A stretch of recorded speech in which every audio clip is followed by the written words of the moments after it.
So it's November right now, and as many of you have likely noticed, the days are getting shorter and it's getting colder outside. That's because, of course, it's changing from fall to winter.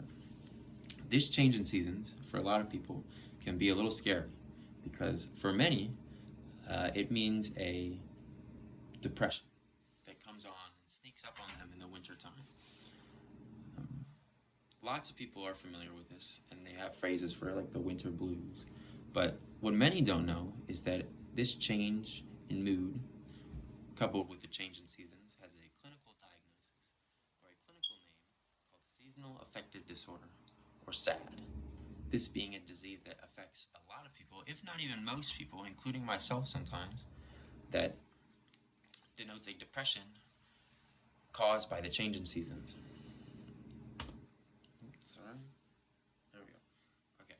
So, depression, or the D in seasonal affective disorder. Depression is a clinical diagnosis that psychologists use to denote when a person has a generally depressed mood for a long period of time and maintains a certain amount of characteristics that they associate with depression or clinical depression.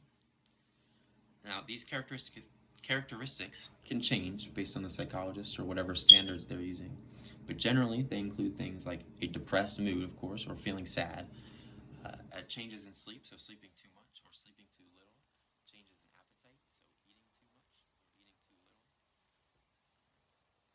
little, a loss of interest in hobbies, a loss of focus in work or school, and just a general feeling of sadness for a long period of time. This long period of time being the key point.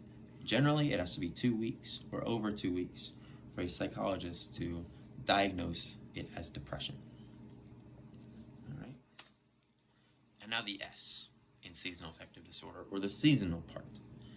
If any of you didn't know, we have 4 seasons on Earth. We have summer, winter, spring, and fall. And when in around November or late October sometimes, the seasons change from fall to winter, and the days will get colder. The days will get shorter, and the days will also get colder. These can be serious factors that can incite someone to have depression or seasonal affective disorder. One of the main problems is the reduction in sunlight. According to the CDC, this reduced sunlight reduces vitamin D production in the body and a lot of general nutrient production that the brain requires to operate at its normal functions or normal capacity. This general reduction in brain functioning can obviously, as you might expect, lead to mental issues, possibly including depression, which would then incite seasonal affective disorder.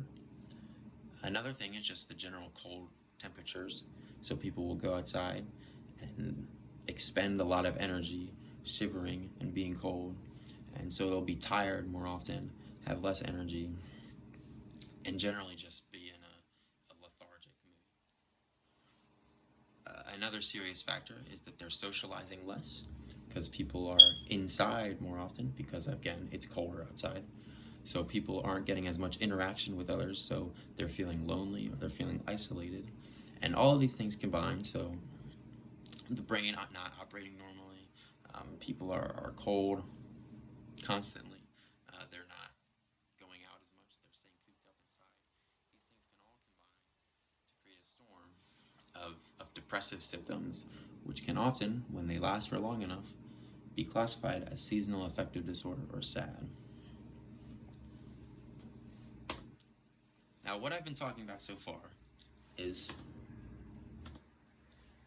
called winter SAD, or winter seasonal affective disorder. And this is the main type of SAD. It's by far the more common. But another variant that people are typically not as familiar with is summer SAD, or summer seasonal affective disorder. Now, summer SAD, being much less common and much less well known, happens when people feel depressed in the summertime. This is a shock to most people because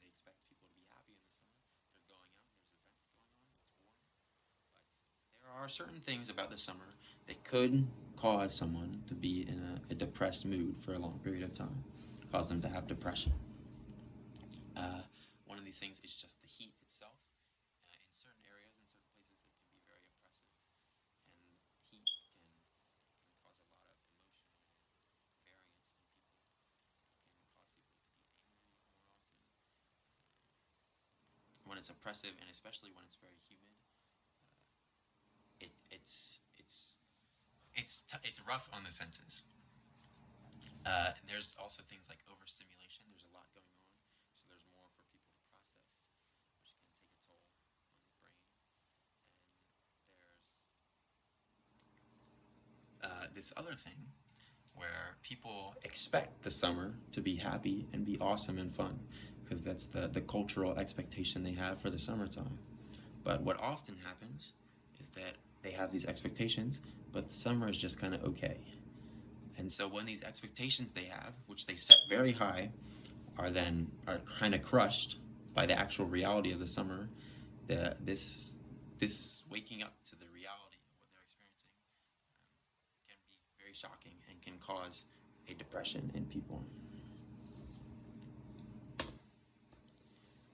Now, if you ever notice the days getting shorter and colder, or even longer and hotter, and you feel yourself not feeling quite right, or not feeling yourself, just know that the change in you could very well be affected by the change in the temperature, or the change outside. You might have seasonal affective disorder. Thank you.